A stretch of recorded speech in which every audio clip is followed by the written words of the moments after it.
यदि आपको हमारे चैनल के नोटिफिकेशंस नहीं मिलते हैं तो इस सब्सक्राइब बटन को दबाने के बाद ये बेल आइकॉन पर ऑल पर ज़रूर क्लिक करें। नमस्कार दोस्तों, ऑल एग्जाम गाइड गुरु के यूट्यूब चैनल पर मैं सुजीत पांडे आप सभी का बहुत बहुत स्वागत करता हूं। दोस्तों, यदि आपने इतिहास पढ़ी होगी तो इतिहास में आपको पता होगा अंग्रेजों ने हम पर शासन किया और अंग्रेजों से टक्कर लेने वाला एक ही साम्राज्य था इतिहास में जिससे सबसे ज़्यादा क्वेश्चन पूछे जाते हैं, वो साम्राज्य था आपका मराठा साम्राज्य। बहुत इंपॉर्टेंट क्वेश्चन है हिस्ट्री के 100 से प्लस क्वेश्चन है मराठा साम्राज्य से रिलेटेड जो आपको एग्जाम में आ चुके हैं। एग्जाम में आए हुए क्वेश्चन ही आपको लेकर आए हैं पूरे। तो स्टार्ट करते हैं वीडियो को। 100 के 100 क्वेश्चन रख लेना, एग्जाम में आपको जरूर ये कहीं ना कहीं देखने मिल जाएंगे। मराठा साम्राज्य का संस्थापक कौन था? तो मराठा साम्राज्य के संस्थापक Shivaji Maharaj. Option number D यहां पर सही आंसर हो जाएगा। क्वेश्चन नंबर 2 देखिए, इसमें आपसे पूछा गया है मराठों के उदय के लिए निम्नलिखित कारकों में से कौन सा एक कारक उत्तरदायी नहीं था? तो मराठों के उदय के लिए यहां पर ऑप्शन नंबर सी, महाराष्ट्र से मुगल दरबार एवं सत्ता के केंद्र दिल्ली की दूरी, ये उदय का कारण नहीं था। बाकी सभी यहां पर उदय के कारण हैं। Option number B, option number A और option number D. Question number 3 देखिए, इसमें पूछा गया है सामाजिक सुधार, राष्ट्रीय पुनर्जीवन तथा मराठा शक्ति के उदय के लिए किस मराठा संत का सर्वाधिक महत्व है? तो इसमें महत्व है आपका समर्थ रामदास, इनका नाम आपने सुना होगा। ऑप्शन नंबर सी सही आंसर हो जाएगा। क्वेश्चन नंबर 4 देखिए, मराठों ने सर्वप्रथम किसके अधीन कार्य कर प्रशासनिक अनुभव प्राप्त किया था? तो सबसे पहले मराठों ने जो है ऑप्शन नंबर सी, देवगिरी के यादवों के अधीन कार्य कर प्रशासनिक अनुभव को प्राप्त किया था। अगला क्वेश्चन देखिए, क्वेश्चन नंबर 5 में पूछा गया शिवाजी का जन्म कब हुआ तथा कब उन्होंने छत्रपति की उपाधि धारण की? तो शिवाजी महाराज का जो जन्म हुआ था वो हुआ था आपका 1627 ईस्वी में और 1674 ईस्वी में उन्हें छत्रपति की उपाधि जो है धारण की थी। छत्रपति शिवाजी कहा कहना जो है उनका नाम पड़ गया। अगला क्वेश्चन देखिए, शिवाजी निम्न में से किस किले में पैदा हुए थे? तो शिवाजी जो है ऑप्शन नंबर डी, शिवनेर के किले में पैदा हुए थे। ऑप्शन नंबर डी यहां पर सही आंसर हो जाएगा। क्वेश्चन नंबर 7 देखिए, इसमें पूछा गया है शिवाजी के पिता का नाम क्या था? तो शिवाजी के पिता का नाम यहां पर सही आंसर हो जाएगा आपका option number A, Shahaji Bhosale. Option number A यहां पर इस प्रश्न के लिए राइट आंसर हो जाएगा। अगला क्वेश्चन देखिए, क्वेश्चन नंबर 8, शिवाजी के माता का नाम क्या था? तो शिवाजी की माता जो थी उनका नाम था जीजाबाई। ऑप्शन नंबर बी यहां पर जीजाबाई बिल्कुल सही आंसर हो जाएगा। अगला क्वेश्चन देखिए, शिवाजी के गुरु आध्यात्मिक गुरु का नाम क्या था? तो शिवाजी के गुरु या फिर आध्यात्मिक गुरु आ जाए तो उनका नाम था Samarth Ramdas ji. Option number B यहां पर इस प्रश्न के लिए सही आंसर हो जाएगा। अगला क्वेश्चन देख लेते हैं, इसमें पूछा गया है शिवाजी के राजनीतिक गुरु एवं संरक्षक कौन थे? तो शिवाजी के राजनीतिक गुरु और संरक्षक थे दादाजी कोंडदेव। ऑप्शन नंबर बी यहां पर सही आंसर हो जाएगा। क्वेश्चन नंबर 11 देखिए, शिवाजी के राजपुरोहित कौन थे? तो शिवाजी महाराज के राजपुरोहित यहां पर गंगा भट्ट। ऑप्शन नंबर ए सही आंसर हो जाएगा। अगला क्वेश्चन देख लेते हैं, क्वेश्चन नंबर 12 से पूछा गया शिवाजी का छत्रपति के रूप में औपचारिक राज्याभिषेक कहां पर हुआ था? तो शिवाजी का औपचारिक राज्याभिषेक रायगढ़ में हुआ था, रायगढ़ के किले में। Option number C right answer है। अगले प्रश्न पर बढ़ते हैं, ये रहा आपकी स्क्रीन पर। इसमें आपसे पूछा गया है शिवाजी का राज्याभिषेक कहां और कब हुआ था? तो शिवाजी का राज्याभिषेक रायगढ़ में 1674 में हुआ था, जब छत्रपति इन्होंने जो है उपाधि धारण की थी। ऑप्शन नंबर डी रायगढ़ 1674 ईस्वी। अगला का प्रश्न देखिए, काशी के किस प्रसिद्ध विद्वान ने शिवाजी का राज्याभिषेक करवाया था? तो काशी के प्रसिद्ध श्री विश्वेश्वर जी गंगा भट्ट जी ने शिवाजी का राज्याभिषेक करवाया था। अगला प्रश्न देखिए, निम्नांकित में से कौन अंग्रेज शिवाजी के राज्याभिषेक में उपस्थित हुआ था और उसने ईस्ट इंडिया कंपनी की ओर से उपहार भेंट किया था? तो यहां पर सही आंसर हो जाएगा इस प्रश्न के लिए आपका ऑप्शन नंबर ए, हेनरी ऑक्सीडेन। ये शिवाजी के राज्याभिषेक में जो है सम्मिलित हुए थे और ये ईस्ट इंडिया कंपनी की तरफ से आए थे और इन्होंने उपहार भी भेंट किया था। शिवाजी के राज तिलक के समय कौन जीवित नहीं था इनमें से? तो शिवाजी के राज तिलक के समय तुकाराम जी। ऑप्शन नंबर ए यहां पर सही आंसर हो जाएगा, जीवित नहीं थे। अगला क्वेश्चन देखिए, शिवाजी के साम्राज्य की राजधानी क्या थी? तो शिवाजी का जो साम्राज्य था उसकी राजधानी थी रायगढ़। ऑप्शन नंबर ए रायगढ़ यहां पर सही आंसर हो जाएगा। क्वेश्चन नंबर 18, शिवाजी ने किस भाषा को राजभाषा बनाया था? तो शिवाजी ने जो है मराठी भाषा को राजभाषा बनाया था। ऑप्शन नंबर सी मराठी भाषा सही आंसर है। अगले प्रश्न में पूछा गया है अष्टप्रधान मंत्री परिषद किसके काल में थी? तो अष्टप्रधान मंत्री परिषद ऑप्शन नंबर बी शिवाजी के काल में थी।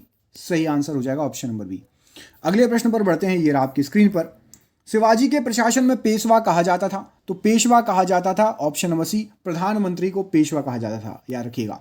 अगला क्वेश्चन देखिए, क्वेश्चन नंबर 21, शिवाजी के काल में पर राष्ट्र मामलों में अधिकारी मंत्री की क्या संज्ञा थी? तो जो दूसरे राष्ट्र के मामले रहते थे उसमें अधिकारी की जो संज्ञा थी वो थी ऑप्शन नंबर डी, सुमंत कहा जाता था उसको, सुमंत। अगला क्वेश्चन देखिए, क्वेश्चन नंबर 22, शिवाजी के अष्टप्रधान का जो सदस्य विदेशी मामलों की देखरेख करता था वह कौन था? तो अभी आपको बताया सुमंत, ऑप्शन नंबर डी सही आंसर हो जाएगा। शिवाजी के शासनकाल में विदेश मंत्री को कहा जाता था, तो विदेश मंत्री को सुमंत कहा जाता था। सेम क्वेश्चन रिपीट हो गया।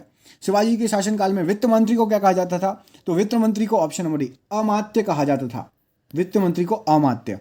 अगला क्वेश्चन देखिए, क्वेश्चन नंबर 25, शिवाजी निम्नलिखित मराठा अधिकारियों में से कौन राजस्व विभाग की देखरेख करता था? तो यहां पर जो ऑप्शंस दिए गए हैं उसमें से राजस्व विभाग अमात्य के हिस्से में था। अभी आपको होता है वित्त मंत्री।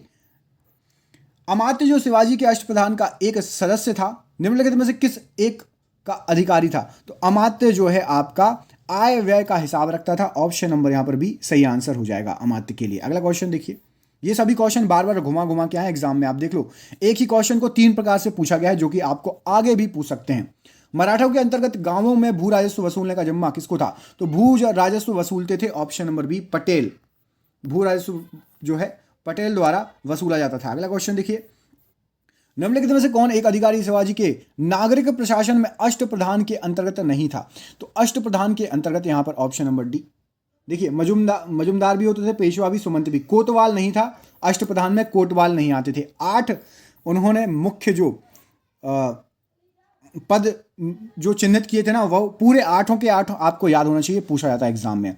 अष्टप्रधान व्यवस्था के अंतर्गत सुरुनवीस अथवा चिटनिस का क्या कर्तव्य होता था? तो चिटनिस या सुरुनवीस का जो कर्तव्य होता था, ऑप्शन नंबर बी यहां पर इस प्रश्न के लिए सही आंसर हो जाएगा।